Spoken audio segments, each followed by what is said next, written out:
नमस्कार, मैं हूं खुशबू पांडे। स्वागत है आपका हमारे खास कार्यक्रम जनता सरकार में, जिसमें हम बात करेंगे सत्ता के सिंहासन से लेकर जनता के सरोकार तक। साथ ही हम आपको बताएंगे प्रदेश सरकार की हर उस योजना के बारे में जिनका सीधा संबंध हरियाणा के जनता से है।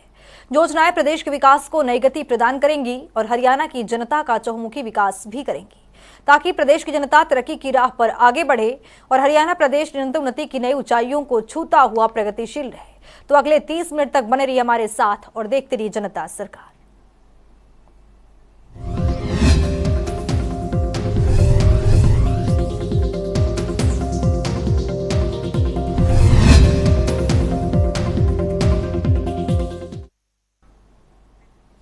हरियाणा की मनोहर सरकार प्रदेश में कई बड़े भारत रत्न और महापुरुषों की जयंतियां मना रही है, ताकि प्रदेश के नागरिकों और युवाओं को उनके जीवन से प्रेरणा मिल सके। इसी कड़ी में रसूलपुर गांव में भारत रत्न बाबा साहब डॉक्टर भीमराव अंबेडकर की जयंती पर कार्यक्रम आयोजित किया गया, जहां मुख्यमंत्री मनोहर लाल ने बाबा साहब की प्रतिमा पर माल्यार्पण कर उन्हें नमन किया।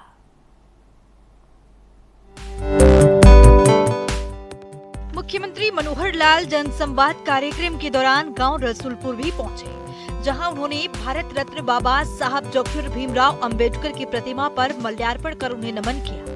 इस अवसर पर मुख्यमंत्री मनोहर लाल ने कहा कि देश को आजाद करवाने में भारत रत्न बाबा साहब डॉक्टर भीमराव अंबेडकर की बहुत बड़ी भूमिका रही है। दरअसल ऐसी महान विभूति से युवा पीढ़ी को प्रेरणा लेनी चाहिए।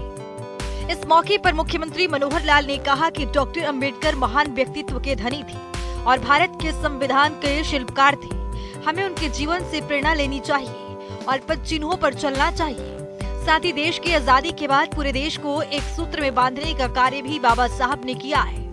मुख्यमंत्री ने ये भी कहा कि उन्होंने सभी वर्गों के हितों और अधिकारों को ध्यान में रखते हुए देश की 550 से अधिक रियासतों द्वारा मान्य करने वाला संविधान बनाया है। उन्होंने संविधान में गरीब तबके और पिछड़े व्यक्तियों को आगे लाने का कार्य भी किया है, जिससे सभी का भला हो और आपसी भाईचारा के साथ साथ अमन कायम रहे। मुख्यमंत्री मनोहर लाल ने ये भी बताया कि बाबा साहब ने संविधान में पिछड़े वर्ग के लोगों को मुख्य धारा से जोड़कर उनका विकास करने का प्रावधान भी किया और स्वतंत्रता के बाद भारत को नई नीतियों और दूरदर्शिता प्रदान कर सामाजिक समानता सुनिश्चित करते हुए एक ऐसे संविधान की रचना की जिसने समग्र राष्ट्र को एकीकृत किया है। जनता टीवी के लिए पलवल से भगत तिवतिया की रिपोर्ट।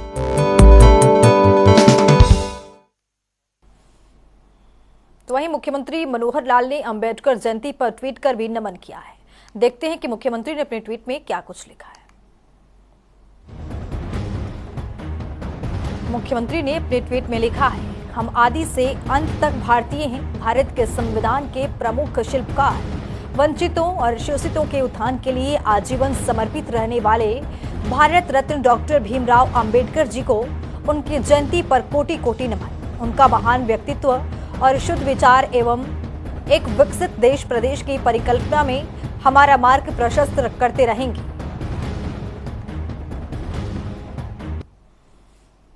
तो वहीं देश भर में आज बैसाखी का पर्व मनाया गया। दरअसल हर साल ये त्योहार बहुत ही धूमधाम से और हर्षोल्लास के साथ मनाया जाता है और इस पर्व से कई मान्यता और परंपराएं भी जुड़ी हुई हैं।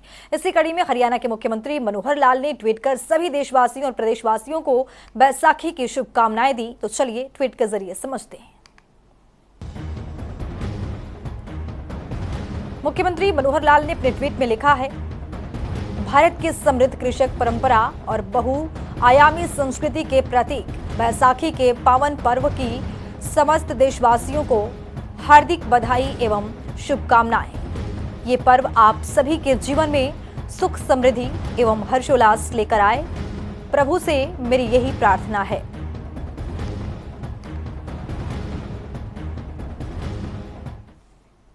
तो चलिए अब खबरों में आगे बढ़ते हैं। हरियाणा को एक विकसित राज्य के रूप में स्थापित करने की दिशा में मुख्यमंत्री मनोहर नीतियों और योजनाएं गति प्रदान कर रही है। मुख्यमंत्री मनोहर लाल की नीतियों से हरियाणा ने देश में एक अलग पहचान कायम की है। इसी कड़ी में शुक्रवार को हरियाणा के होटल शहर में माता सती सरोवर तट पर जनसंवाद कार्यक्रम आयोजित किया गया, जहां मुख्यमंत्री मनोहर लाल ने शिरकत कर लोगों को संबोधित किया। सीएम ने कहा कि होटल शहर के लोगों को सरकार की नीतियों का लाभ सीधे तौर पर दिया जा रहा है। रिपोर्ट देखिए।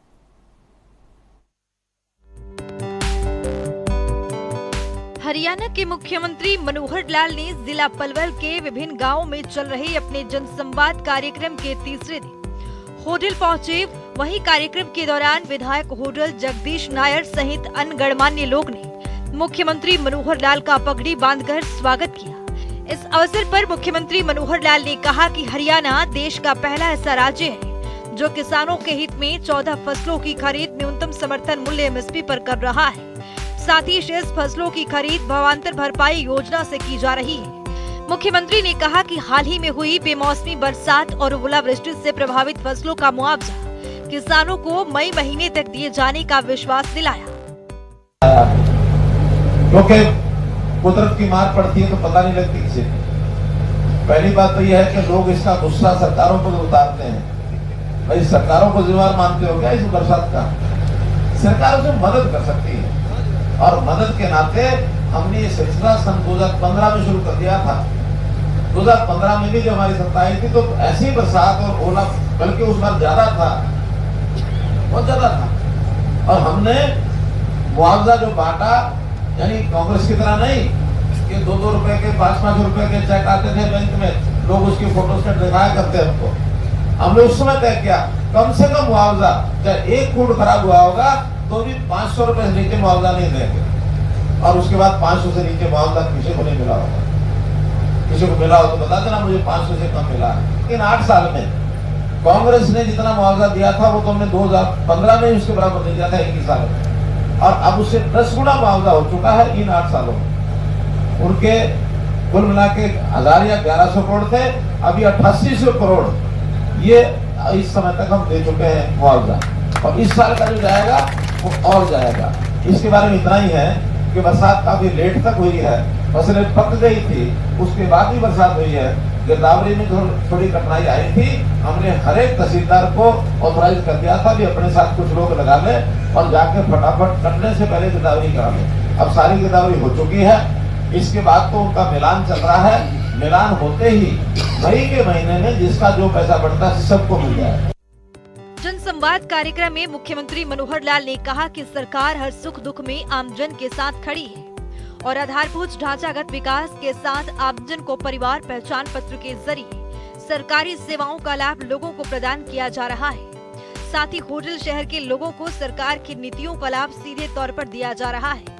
मुख्यमंत्री ने होडल नगर परिषद के सफाई कर्मचारियों के मामले में रखी गई मांग पर उन्हें राहत देते हुए संबंधित सफाई कर्मचारियों की लंबित सैलरी 75% जल्द रिलीज करने की आदेश भी दिए। जो इनका पुराना काम किया हुआ है उसका 75% पैसा आपको मिल जाएगा और बाकी 25% जैसे ही फैसला होगा आपका, वो साथ से क्योंकि वो कागजी कार्रवाई कई बार नहीं कर पाते हैं, जिसने नहीं की होगी दंडित वो होगा, आपकी कोई कमी होगी तो फिर दंड आप पर भी लगाएंगे। जो न्याय है वो सबको मिलेगा, अन्याय किसी से नहीं होने देंगे। मुख्यमंत्री मनोहर लाल ने बताया कि करीब 60,000 की आबादी वाले इस शहर में अब तक 12,833 लोग के आयुष्मान कार्ड बने हैं और उनमें से अब तक 128 लोगों ने करीब 26 लाख रुपए की राशि का इलाज मुफ्त करवाया है। मुख्यमंत्री ने बताया कि परिवार पहचान पत्र के तहत होडल में 1,160 नए राशन कार्ड बनाए गए हैं, जबकि पूर्व में 5,500 राशन कार्ड बने हुए थे।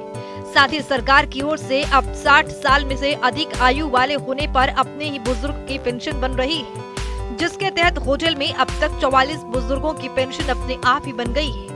वहीं सरकार ने बुजुर्ग दंपति की वार्षिक आय की लिमिट को 2 लाख रुपए से बढ़कर 3 लाख रुपए तक कर दिया गया है। आयुष्मान कार्ड, अब आपके आयुष्मान कार्ड यानी हर गरीब परिवार को 5 लाख रुपए का बीमा, ये उसका होना चाहिए। अब ऐसे आपके जो 22,843 इतने कार्ड बने हैं, टोटल आबादी आपकी है 44,000, यानी 50% लोगों के कार्ड बने हैं। बुजुर्ग कितने हैं, उनको कितनी सुविधाएं पहले मिलती हैं, या बेरोजगार हैं तो कितने हैं, हमने सब डाटा इकट्ठा किया और एक प्रयोग किया। उस प्रयोग का नाम है परिवार पहचान पत्र, यानी फैमिली आईडी। हमने इसलिए फैमिली आईडी बनी, 3 साल लग गए बनाने में, और 3 साल में सब सर्वे कराया सारे प्रदेश का, और उसके अंदर 72 लाख परिवारों की फैमिली आईडी बनी है। मुख्यमंत्री ने कहा कि भ्रष्टाचार को खत्म करने के लिए सरकार ठोस कदम उठा रही है। सरकार पारदर्शिता के साथ काम कर रही है। वहीं मुख्यमंत्री ने कहा कि होडल में नए बस स्टैंड के निर्माण के लिए नेशनल हाईवे पर जगह चिन्हित करते हुए जल्द बस स्टैंड का निर्माण कार्य शुरू किया जाएगा। मुख्यमंत्री ने होडल में श्री कृष्ण 24 गौशाला में सहयोग के लिए 11 लाख रुपए की राशि देने की घोषणा की। इसके अलावा इस क्षेत्र की चौपालों और धर्मशाला के लिए रिपेयर कार्य भी जल्द शुरू किया जाएगा। यूपी ड्रेन के साथ रोड और नाले का पक्का करवाने के संदर्भ में ये भी होटल का ही काम है कि बाहर का कहीं का बंजारी वाला है, तो भी 3 करोड़ 72 लाख रुपया इसका भी मंजूर हो गया।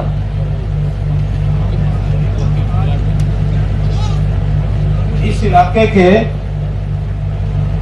कुछ गांव ऐसे हैं जहाँ पानी की समस्या है। अगर यहाँ आए हुए हों, खम्बी है, गड़ोता है, पेंगलत है, होटल बेलीपट्टी, टाटका, इसकी भी 200 करोड़ रुपए की एक नई योजना बन रही है और उस योजना से होटल में और आसपास के गांव में पानी की जो है सुविधा, ये आपको रेन्यूअल स्कीम से ये मिलेगी।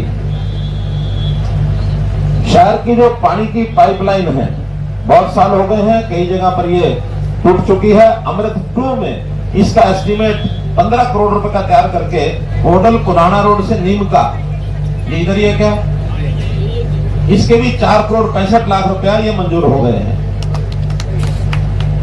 होटल नू रोड से सुंदर नगर, ये भी इधर ही है, इसके भी 16 करोड़ रुपया मंजूर कर दिया है। ये भी बहुत जल्दी काम हो जाएंगे। रोतापट्टी होटल है, कोई है रोतापट्टी, और उसमें कम्युनिटी सेंटर है, उसकी रिपेयर की बात आई है, 40 लाख रुपए उसके मंजूर कर दिए।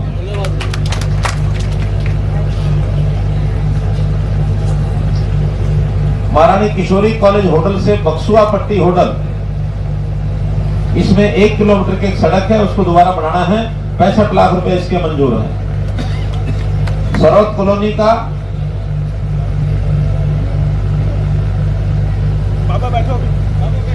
सरोद कॉलोनी बस अड्डा, इसको कहीं दूसरी जगह बढ़ाने की बात आई हुई है। मुख्यमंत्री मनोहर लाल के कुशल मार्गदर्शन में प्रदेश नई ऊंचाइयों को छू रहा है। मनोहर लाल का ध्येय है कि प्रदेश के गरीब जरूरतमंदों का विकास हो और उनकी आय भी दुगनी करने के लिए मनोहर सरकार ने प्रदेश में कई योजनाएं भी चला रही है। जनता टीवी के लिए पलवल से भगत तेवतिया की रिपोर्ट। तो वहीं मुख्यमंत्री मनोहर लाल गांव खांभी पहुंचे, जहां उन्होंने कहा कि जन भावनाओं के अनुरूप सरकार एक से बढ़कर एक कल्याणकारी नीतियां बना रही है ताकि लोगों को उनका अधिक से अधिक लाभ मिल सके। रिपोर्ट देखिए।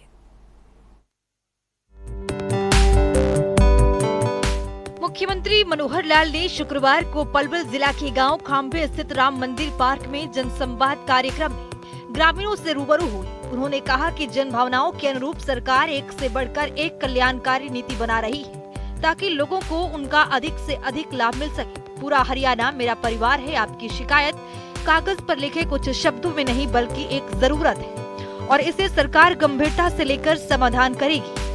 पिछले 8.5 साल से जनसेवा की भावना के साथ सरकार हर वर्ग के चहुमुखी विकास के विजन को लेकर आगे बढ़ रही है। यही कारण है कि आज जनता खुले मन से सरकार की जनहितैषी नीतियों की प्रशंसा कर रही है। मुख्यमंत्री मनोहर लाल ने कहा कि गांव खांभी में पीने के पानी की समस्या के स्थायी समाधान के लिए सरकार सजग है, जिसके लिए 200 करोड़ रुपए की रेन्यूअल परियोजना में गांव खांभी को शामिल करते हुए स्वच्छ पेयजल उपलब्ध कराया जाएगा। गांव में कन्या महाविद्यालय बनाने की मांग पर सरकार विचार करेगी और क्षेत्र के 3 मुख्य सड़कों के निर्माण का कार्य जल्द शुरू किया जाएगा। उन्होंने ब्राह्मण महासभा के अनुरोध पर पलवल में खाली पड़ी सरकारी जमीन में से सर्कल रेट पर धर्मशाला के लिए 2000 गज जमीन नियमानुसार देने के निर्देश संबंधित अधिकारियों को दिए। मुख्यमंत्री ने परिवार पहचान पत्र को जनता के लिए जरूरी बताया और कहा कि गांव में जितने परिवारों के पीपीपी बने हैं उतने ही आबादी की गिनती की जाएगी। जिन लोगों ने अभी तक किसी कारणवश परिवार पहचान पत्र नहीं बनवाया है वो जल्द बनवा ले। उन्होंने कहा कि पीपीपी न बनवाने से खुद का नुकसान तो है ही, इसके अलावा सरकार आबादी के हिसाब से ही गांव के विकास के लिए अनुदान राशि स्वीकृत करती है।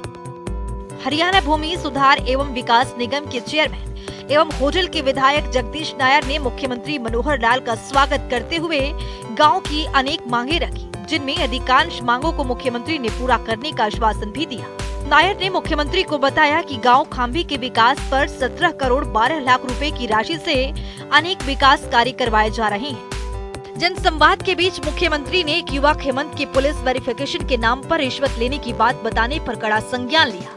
उन्होंने मौके पर ही पुलिस अधीक्षक को आवश्यक कार्रवाई के निर्देश दिए।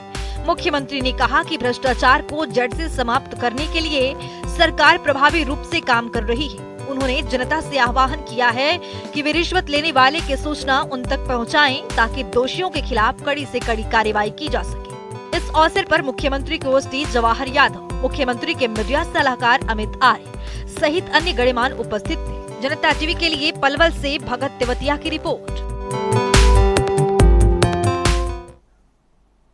तो वहीं मुख्यमंत्री मनोहर लाल के नेतृत्व में हरियाणा प्रगति के पथ पर आगे बढ़ रहा है। आज हरियाणा सरकार की मनोहर नीतियों के कारण ही अंतिम पंक्ति में खड़े अंतिम व्यक्ति को भी सरकार की योजनाओं का लाभ हो रहा है। इसी कड़ी में शुक्रवार को मुख्यमंत्री मनोहर लाल ने गांव हसनपुर में नवनिर्मित बस स्टैंड का उद्घाटन किया। इस दौरान मुख्यमंत्री ने कहा कि गाँव हसनपुर में हरियाणा रोडवेज के नए बस स्टैंड के निर्माण पर करीब 4.25 करोड़ रुपए की लागत आई है। रिपोर्ट देखिए। मुख्यमंत्री मनोहर लाल जिला पलवल के विभिन्न गांवों में जनसंवाद कार्यक्रम कर रहे हैं। आपको बता दें कि गांव हसनपुर के नवनिर्मित बस स्टैंड का विधिवत रूप से मुख्यमंत्री मनोहर लाल ने उद्घाटन किया। उन्होंने हसनपुर से चंडीगढ़ और मथुरा के लिए बसें जल्द शुरू की जाने की घोषणा की। इस अवसर पर मुख्यमंत्री ने उपस्थित नागरिकों को संबोधित करते हुए कहा, 1 एकड़ भूमि पर तैयार नवनिर्मित बस स्टैंड पर जरूरी सुविधाएं प्रदान की जाएगी। यात्रियों की सुविधा को ध्यान में रखते हुए सरकार की ओर से नए बस अड्डे के लिए 1 एकड़ जमीन ग्राम पंचायत हसनपुर से करीब 64 लाख रुपए में खरीद कर दी गई है। मुख्यमंत्री मनोहर लाल ने कहा कि गांव हसनपुर में हरियाणा रोडवेज के नए बस स्टैंड के निर्माण पर करीब 4.25 करोड़ रुपए की लागत आई है। वहीं हसनपुर बस स्टैंड से पलवल, दिल्ली, चंडीगढ़, अलीगढ़, मथुरा, आगरा, हरिद्वार, गुरुग्राम स्थानों के लिए बस सेवा जल्द शुरू की जाएगी। साथ ही यात्रियों की सुविधा को ध्यान में रखते हुए हसनपुर बस स्टैंड पर स्वच्छ पेयजल, शौचालय, यात्रियों के बैठने, अन्य मूलभूत सुविधाओं की व्यवस्था की गई है। जनता टीवी के लिए पलवल से भगत तेवतिया की रिपोर्ट।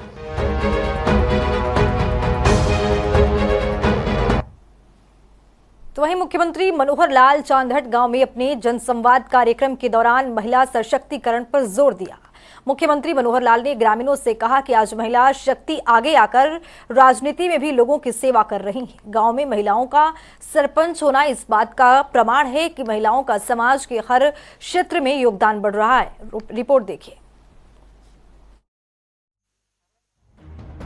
वहीं मुख्यमंत्री मनोहर लाल चांदहट गांव में अपने जनसंवाद के दौरान ग्रामीणों से कहा कि आज महिला शक्ति आगे आकर राजनीति में भी लोगों की सेवा कर रही है। गांव में महिलाओं का सरपंच होना इस बात का प्रमाण है कि महिलाओं का समाज के हर क्षेत्र में योगदान बढ़ रहा है। प्रदेश सरकार ने पंचायती राज संस्थाओं में महिलाओं को 50% आरक्षण दिया है। महिलाओं ने आज ग्रामीण विकास को गति देने का काम किया है। मुख्यमंत्री ने कहा कि प्रदेश में गुणवत्ता जांच प्राधिकरण का गठन किया गया है, जो कि प्रदेश में चल रहे निर्माण कार्यों की गुणवत्ता की जाँच करेगा। मुख्यमंत्री ने कहा कि गाँव चांदहट की आबादी 21,000 है। इस गांव के विकास के लिए 4 करोड़ 20 लाख रुपए का बजट मंजूर किया जाता है। चांदहट गांव के 96 युवाओं को मेरिट के आधार पर नौकरियां दी गई है, जो कि इस बात का प्रमाण है कि सरकार नौकरियों में किसी तरह का भेदभाव नहीं कर रही है और बिना पर्ची खर्ची के युवाओं को नौकरी दी जा रही है। गाँव में तीनों जोहड़ का सौंदर्यीकरण करवाया जा रहा है। सरकार ने गाँव में लालडोरा के अंदर बने मकानों की रजिस्ट्रियाँ शुरू कर दी है। गांव चिरवाड़ी में पंचायत द्वारा 2 एकड़ जमीन देने पर व्यायामशाला का निर्माण करवाया जाएगा। मुख्यमंत्री ने ग्रामीणों को आश्वासन दिया कि गांव में मेडिकल कॉलेज बनाने की मांग पर विचार किया जाएगा। इस अवसर पर पलवल से विधायक दीपक मांगला, मुख्यमंत्री के ओएसडी जवाहर यादव सहित अन्य गणमान्य व्यक्ति भी उपस्थित रहे। पलवल से भगत तेवतिया की रिपोर्ट। हरियाणा की बड़ौली गांव में भी जनसंवाद कार्यक्रम आयोजित किया गया, जहां मुख्यमंत्री मनोहर लाल ने ग्रामीणों को संबोधित किया। मुख्यमंत्री ने कहा कि प्रदेश के 2 करोड़ 84 लाख आबादी मेरा परिवार है और उनकी देखभाल करना मेरा काम है और पिछले 8 सालों में हमारी सरकार ने प्रदेश में लोगों का जीवन सरल बनाया है। रिपोर्ट देखिए। मुख्यमंत्री मनोहर लाल के पिछले 8 सालों के कार्यकाल में हरियाणा की तस्वीर बदली है। सरकार की महत्वपूर्ण योजनाओं का लाभ सीधा हरियाणा के नागरिकों को हो रहा है। इसी कड़ी में शुक्रवार को बड़ौली गांव में जनसंवाद कार्यक्रम आयोजित हुआ, जहां मुख्यमंत्री मनोहर लाल ने बड़ौली गांव में ग्रामीणों को संबोधित करते हुए कहा, बड़ौली के बाद गांव रसुलपुर में बाबा साहेब डॉक्टर भीमराव अंबेडकर की प्रतिमा पर माल्यार्पण कर नमन किया। मुख्यमंत्री मनोहर लाल ने कहा कि प्रदेश के 2 करोड़ 84 लाख आबादी मेरा परिवार है और उनकी देखभाल करना मेरा काम है और पिछले 8 सालों में हमारी सरकार ने प्रदेश में लोगों का जीवन सरल बनाया है। इसी अवसर पर मुख्यमंत्री मनोहर लाल ने परिवार पहचान पत्र की डाटा का जिक्र करते हुए कहा कि इस कार्यक्रम से प्रदेश में 72 लाख परिवारों की पहचान बनाई हुई है।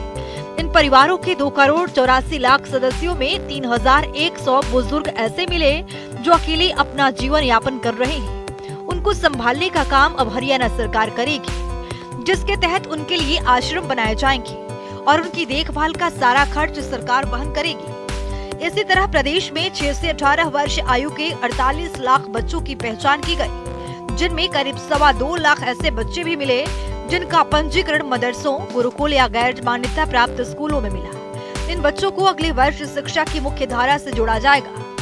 वहीं मुख्यमंत्री ने कहा कि प्रधानमंत्री नरेंद्र मोदी ने देशवासियों का जीवन सरल बनाने के लिए अनेक कार्यक्रम चलाए हैं। उन्हीं का अनुसरण करते हुए हरियाणा में भी अनेक नई पहल की गई है। जिन परिवारों की 1,80,000 रुपए से कम आय थी, पीपीपी के माध्यम से 12.5 लाख से अधिक परिवारों के राशन कार्ड दोबारा बनाए गए। वहीं बड़ौली गांव में भी 600 परिवारों के राशन कार्ड बने। इसी तरह आयुष्मान भारत कार्यक्रम के तहत बड़ौली में 4,716 के गोल्डन कार्ड बने। मुख्यमंत्री मनोहर लाल ने कहा कि भ्रष्टाचार की बुराई को जड़ से समाप्त करने की हमारी सरकार ने जिम्मेदारी ली। वहीं कार्यक्रम में मौजूद ग्रामीणों से पूछा कि क्या ग्रामीण विकास के लिए ई ट्रेंडिंग की व्यवस्था से वे संतुष्ट हैं। तो कार्यक्रम में मौजूद बड़ौली और आसपास के दर्जनों गाँव के सरपंचों ने गाँव के विकास के लिए ई टेंडर व्यवस्था का समर्थन किया। मुख्यमंत्री ने कहा कि मेरिट पर भर्ती से प्रदेश में युवाओं का सिस्टम पर भरोसा बढ़ा है। वहीं बड़ौली गांव में ही वर्तमान सरकार के कार्यकाल में 68 युवाओं की नौकरी लगी है। उन्होंने युवाओं से ये भी पूछा कि नौकरियों के लिए किसी को रिश्वत तो नहीं दी, तो युवाओं ने हाथ उठाकर मुख्यमंत्री का समर्थन भी किया। वहीं जनसंवाद कार्यक्रम में गाँव बड़ौली के राजकीय महिला महाविद्यालय के छात्रों ने भी अपनी बात रखी। उन्होंने गांव में कॉलेज खोलने पर मुख्यमंत्री का आभार जताया और कॉलेज में स्टाफ की मांग भी रखी, जिस पर मुख्यमंत्री ने कहा कि जल्द ही ट्रांसफर ड्राइव आरंभ होगी और अगर तब भी कमी रही तो हरियाणा कौशल रोजगार पोर्टल के जरिए शिक्षकों की कमी को दूर किया जाएगा। जनता टीवी के लिए पलवल से भगत तिवतिया की रिपोर्ट। तो चलिए अब जान लेते हैं कि आज के इस सवाल का विजेता कौन है।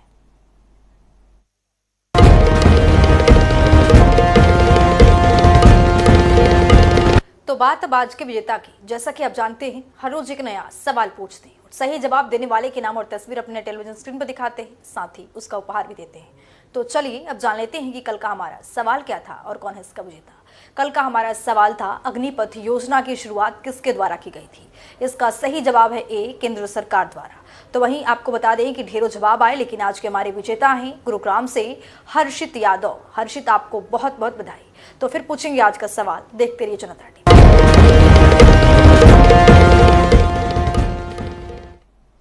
तो वक्त हो गया है आज के सवाल का। तो चलिए अब जान लेते हैं कि आज के सवाल में क्या कुछ है।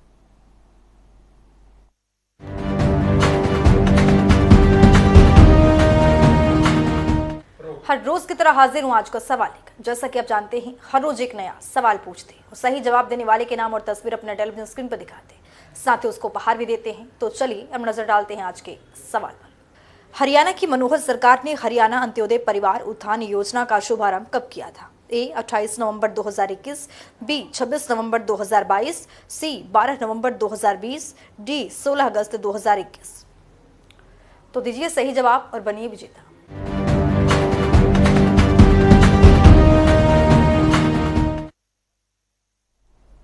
तो इस खास कार्यक्रम के जरिए हमारा मुख्य उद्देश्य है हरियाणा सरकार की कल्याणकारी योजनाओं की जानकारी और उसका लाभ प्रदेश के हर एक नागरिक तक पहुंचाना है, क्योंकि जब प्रदेश का हर एक नागरिक समृद्ध और खुशहाल होगा तभी प्रदेश विकास के पथ पर आगे बढ़ेगा। हमारे खास कार्यक्रम जनता सरकार में आज के लिए इतना ही। नमस्कार।